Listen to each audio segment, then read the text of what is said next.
कहते हैं तो छत्तीसगढ़ में धर्मांतरण का मुद्दा हमेशा से सियासी केंद्र में रहा है, तो दूसरी ओर लगातार धर्मांतरण की खबरें भी सामने आती रही हैं।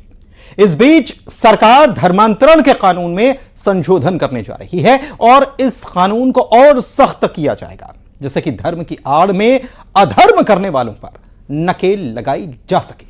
लेकिन ऐसे में सवाल यही है कि क्या कानून सख्त होने से छत्तीसगढ़ में धर्मांतरण का मुद्दा शांत हो जाएगा? क्या कड़े कानून के साथ ही धर्मांतरण कराने वालों पर रोक लगेगी? करेंगे आज इसी मुद्दे पर बात, देखिए जरा। स्वयं बदलू एक अलग बात, किसी को बदल दिया जाए ये एक अलग बात।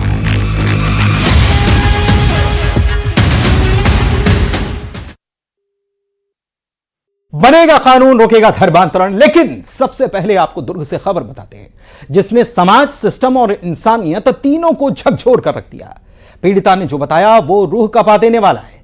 10 सालों तक शारीरिक शोषण, 2 बार जबरन गर्भपात, धर्म बदलने का दबाव बनाने वाले उस हैवान को भले ही गिरफ्तार कर लिया गया है, लेकिन सवाल यह है कि कब तक भाईजान हिंदू लड़कियों को इस तरह से निशाना बनाएंगे? यह रिपोर्ट जरा देखिए।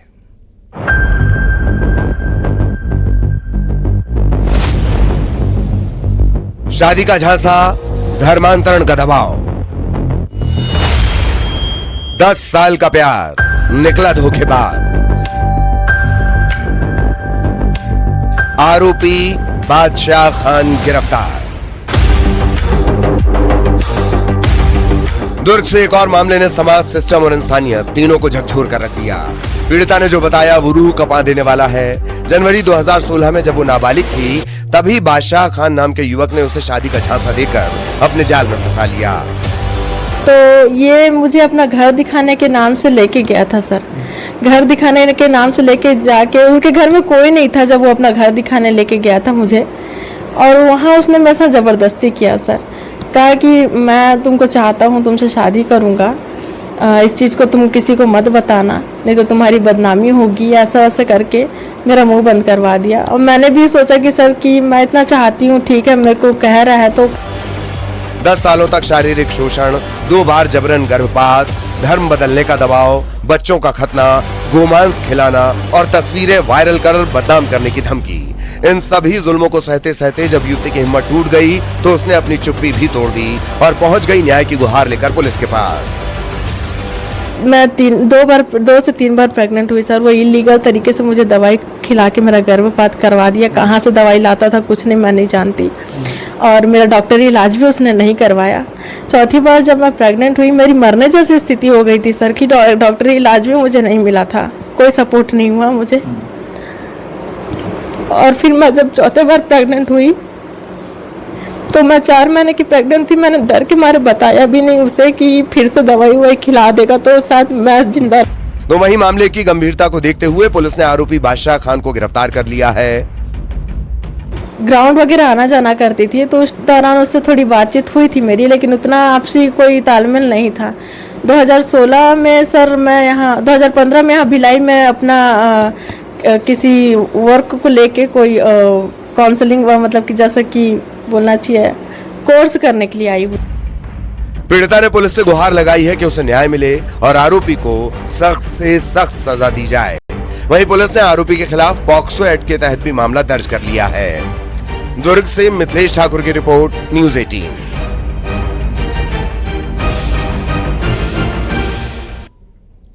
तो एक तरफ हर दिन इस तरह के मामले सामने आ रहे हैं और दूसरी ओर धर्मांतरण को रोकने के लिए जल्द सख्त कानून लाने की बात कही जा रही है। प्रदेश के डिप्टी सीएम विजय शर्मा ने कहा है कि सीएम साई के पास इसका प्रारूप भेजा गया है, लेकिन कांग्रेस का कहना है कि सरकार केवल बातें कर रही है, काम नहीं हो पाया है। अब एक और प्रावधान, जो अब समय बदल गया है तो काफी चीजें उसमें और इनकॉर्पोरेट करके, क्योंकि डिजिटल मीडियम आजकल बहुत ज्यादा अप्लाई हो रही है सारी चीजों में, जीवन के सारे पहलुओं में, तो उन सारे विषयों को भी लेकर के और एक प्रावधान हम लोगों ने माननीय मुख्यमंत्री जी के निर्देशानुसार, माननीय वरिष्ठों के निर्देशानुसार वो तैयार कर रहे हैं। इस देश में, प्रदेश में धर्मांतरण पर रोज इस सरकार के द्वारा लगातार ये बात की जा रही है कि हम कठोर कानून लाएंगे, कठोर कानून लाएंगे, कानून बनाएंगे कानून पहले से भी बने हैं और बार बार बात भी कर रहे हैं, लेकिन वो दिन पता नहीं कब आएगा, कब ये कठोर कानून बनाएंगे, कौन सा आज कानून परिवर्तन करेंगे कि ये जो इसमें लव जिहाद जो है उसमें नियंत्रण कर पाएंगे। देखिए, सवाल कांग्रेस उठा रही है और कह रही है कि पहले से भी कानून तो बना हुआ है, लेकिन इस बार सरकार बात करेगी कि हम और ठोस कानून लेकर आएंगे। कांग्रेस के प्रवक्ता अजय गंगवानी साहब हमारे साथ इस वक्त जुड़े हुए हैं, सीधे उनके पास चलते हैं और उनसे बात करते हैं इस मामले पर। अजय जी, क्या कांग्रेस का इस मामले में स्टैंड है? अगर सरकार एक सख्त कानून लेकर आ रही है तो कांग्रेस को क्या इसमें आपत्ति है? देखिए पुनीत जी, आपत्ति की तो कोई बात ही नहीं है। अगर आप कोई अच्छी चीज ला रहे हैं तो विपक्ष रूप में उस कदम का स्वागत करेंगे। लेकिन महत्वपूर्ण बात चैनल पे आपके कहना चाह रहा हूं पुनीत जी, शायद सरकार की जो कैबिनेट की पहली बैठक हुई थी, उन्होंने स्पष्ट रूप से कहा कि हम धर्म स्वातंत्र विधेयक का पूरा ड्राफ्ट तैयार है, अगले 60 दिन मतलब 2 महीने के अंदर पूरे छत्तीसगढ़ में धर्मांतर के खिलाफ कड़ा कानून बना दिया जाएगा। आज 16 महीने से ज्यादा हो चुके हैं, ये बड़े बड़े दावे तो कर रहे हैं, लेकिन धर्मांतर को रोकने के लिए जो ठोस रणनीति या कड़े कानून की आवश्यकता है वो बनाने के लिए नियत नीति मंशा पुनीत जी किसी प्रकार से दिखती नहीं है। और ये सिर्फ छत्तीसगढ़ की बात नहीं है, माननीय सर्वोच्च न्यायालय सुप्रीम कोर्ट ने भी स्पष्ट रूप से कहा केंद्र सरकार से कि आप एक कड़ा केंद्रीय कानून बनाइए धर्मांतर के खिलाफ, उसको पूरे देश में लागू करिए। अगर केंद्र एक कानून बनाती तो न केवल छत्तीसगढ़, जो देश के विभिन्न राज्य हैं वो कड़े कानून लागू होते, तो इस प्रकार के धर्मांतर की घटनाएं किसी प्रकार से नहीं होती। लेकिन महत्वपूर्ण बात है पुनीत जी, भारतीय जनता पार्टी के लिए जो धर्मांतरण है वो एक राजनीतिक हथियार है, वो वोटों के धोखाधड़ी की राजनीति है, ये सिर्फ और सिर्फ जो है राजनीतिक प्रोपेगेंडा है पुनीत जी। महत्वपूर्ण बात यह है कि कभी भारतीय जनता पार्टी हिंदुत्व के नाम पे, कभी प्रभु श्री राम के नाम पे, कभी धर्म के नाम पे, कभी गाय और गोबर के नाम पे, कभी गंगा जल के नाम पे सिर्फ व्यक्तिगत स्वार्थ की राजनीति, अपने वोटों के धोखाधड़ी की राजनीति करती है, ये आपत्तिजनक है। और लगातार पुनीत जी हम पहले भी देख रहे हैं, आज कभी धर्म को धर्म से लड़ाना, सांप्रदायिक हिंसा फैलाना। सुनील चौधरी बीजेपी प्रवक्ता हमारे साथ जुड़े हुए हैं। सुनील जी, आपका भी स्वागत है, आपको भी इस चर्चा में शामिल करना चाहता हूं। इतना वक्त हो गया, बार बार ये कहा जा रहा है, कांग्रेस भी ये कह रही है कि आपने तो कहा था कि हम 60 दिन के भीतर लेकर आएंगे, लेकिन इतने महीने बीत गए, अभी तक आप सख्त कानून ला नहीं पाए, केवल बातें कर रहे हैं, जबकि जरूरत इसकी है। कांग्रेस को भी इसका एहसास है। जी राम राम, जय जोहार, जय छत्तीसगढ़।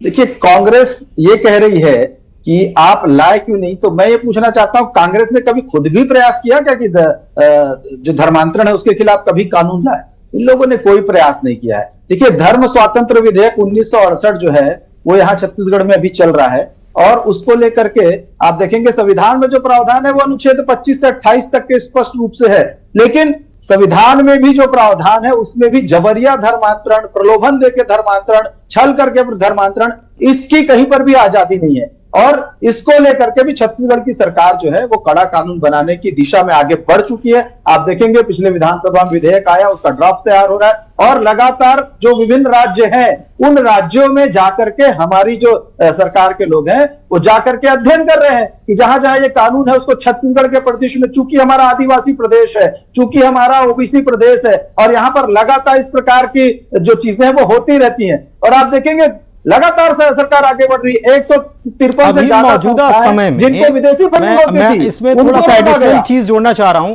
सुनील जी। अभी मौजूदा वक्त में स्थितियां बहुत गंभीर हैं और लगातार इससे जुड़े हुए मामले सामने आ रहे हैं। अभी दुर्ग की खबर हमने बताई भी कि किस तरीके से नाम बदलकर और फिर झांसा देकर धर्म परिवर्तन के लिए दबाव बनाया गया, और ऐसी कई खबरें सामने आ रही हैं। सरकार के तो ध्यान में आती होगी, सरकार ने क्या कदम उठाया इसको लेकर अभी तक?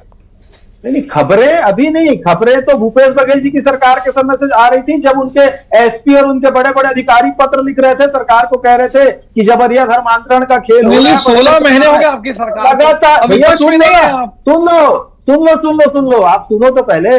देखिए, लगातार हम इस दिशा में आगे बढ़ रहे हैं। आप देखिए परिवर्तन क्या लेकर आया करने वाले सुनील जी, इसमें परिवर्तन आप क्या लेकर आए? क्योंकि आपने कहा कि पहले से यह चला आ रहा है, अगर आपकी बात को मान भी लिया जाए तो क्या परिवर्तन प्रदेश में आया है, क्योंकि इतने महीने आप सत्ता में? परिवर्तन लगातार जिन लोगों ने ऐसे कृत्य किए हैं उनके खिलाफ कड़ाई से कार्रवाई की जा रही है, जबकि भूपेश बघेल जी की सरकार के समय तो लेकिन आप ये कहते हैं कि कानून सख्त करने की जरूरत है, जो पहले से था वो तो सख्त है नहीं, तो फिर कहां कड़ाई हो रही है सर? जो कानून है अभी विधि सम्मत कार्रवाई तो उसके अनुसार की जाएगी, और हमको समझ में आ रहा है कि कानून सख्त नहीं है, इसलिए सख्त कानून की दिशा में आगे बढ़ रहे हैं। अरे आप स्वास्थ्य को लेकर के, आप शादियां करके, आप फर्जी नाम बदल करके धर्मांतरण करेंगे और इस देश के राष्ट्रांतरण करेंगे, इस क्या की संस्कृति को नष्ट करने का काम करेंगे। छत्तीसगढ़ की संस्कृति नष्ट हो रही है, आदिवासियों की संस्कृति नष्ट हो रही है। ये संरक्षण किसका है? इन कांग्रेसियों का। इन्हीं की सरकार में धर्मांतरण कराने वाले रायपुर में कहते थे कि जो संविधान हमको धर्मांतरण करने नहीं देगा उसको हम जला देंगे। ऐसा कहने वाले लोग अजय जी जवाब रायपुर के अंदर में छत्तीसगढ़ बात आ गई। मैं कंप्लीट, देखिए महत्वपूर्ण है। मेरे मित्र से आपने 2 से 3 बार पूछा, मैं स्पष्ट रूप से कह रहा हूं, आप बड़े बड़े राजनीतिक दावे कर रहे हैं। आपकी सरकार को 16 महीने हो चुके हैं। अगर आपकी नियत नीति मंशा होती सचमुच धर्मांतरण को रोकने के लिए तो आप कोई कड़ा कानून बनाते ना। आपकी छत्तीसगढ़ की सरकार पूरा जाते हैं, खुद कह रहे हैं कि शांति से सुन लीजिए, मैंने डिस्टर्ब नहीं किया आपको। अब मेरा निवेदन है शांति से सुन लीजिए मेरी बात को, मैं कंप्लीट कर लूं। महत्वपूर्ण बात है कि अगर आपकी नियत होती तो क्या 16 महीने का समय कम है? आप इस बात को स्वीकार करिए।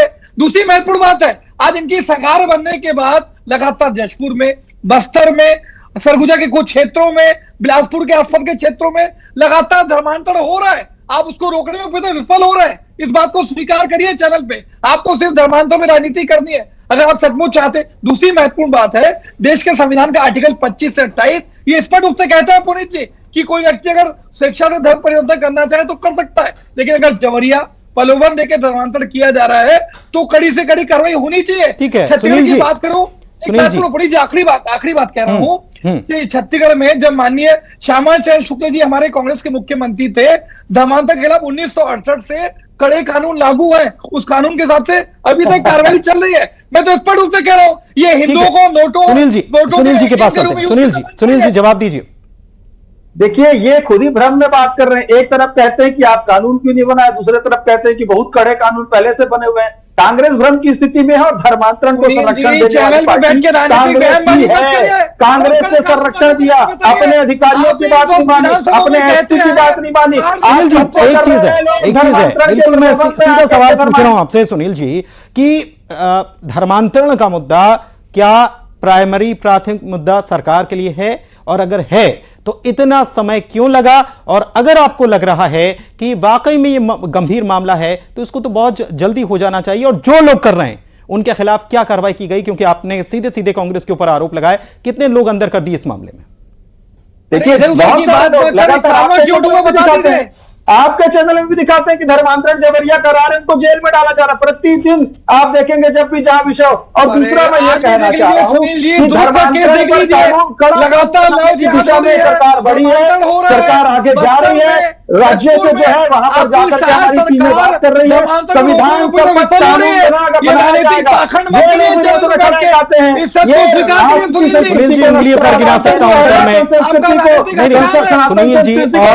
सुनील जी और अजय जी सुनिए तो सर, मैं आपको बताता हूं हकीकत क्या है। छत्तीसगढ़ में हर रविवार को एक प्रदर्शन होता है, चाहे वो बात धमतरी की कर लें, चाहे रायपुर की कर लें, चाहे दुर्ग की कर लें, चाहे कोरबा की कर लें। और वहां हम देखते हैं कि हिंदू संगठन के लोग जाते हैं और वहां वह आरोप लगाते हैं। हर रविवार की स्थिति है, आरोप लगाते हैं कि धर्मांतरण प्रलोभन देकर कराया जा रहा है। वहां पुलिस पहुंचती है, जांच की बात कही जाती है। हर रविवार को यह हो रहा है और उसके बावजूद आप कह रहे हैं कि यह सख्त तो फिर यह हो क्यों रहा है? यह क्यों जारी है? सुनील जी बहुत अच्छा प्रश्न आपने किया है। यह जारी इसीलिए है क्योंकि पुरानी सरकारों के संरक्षण में धर्मांतरण जो है एक बड़ा नासूर बन गया। करने का काम सरकार कर रही है, उसके खिलाफ कार्रवाई करना, कानून बनाने का काम कर रही है। लगातार आप देखेंगे, लगातार जब भी संगठन के लोग जाते हैं वहां सरकार होते रहते हैं, आदिवासी होते हैं, समुदाय के लोग होते हैं, ऐसे लोगों को छल प्रपंच। ठीक है, चलिए बहुत शुक्रिया आप दोनों का हमारे साथ चर्चा में शामिल होने के लिए। सरकार कह रही है बहुत जल्दी लेकर आएंगे, कड़ा कानून लेकर आएंगे, कांग्रेस करेगी कब लेकर आएंगे। चलिए बढ़ते आगे खबरों में।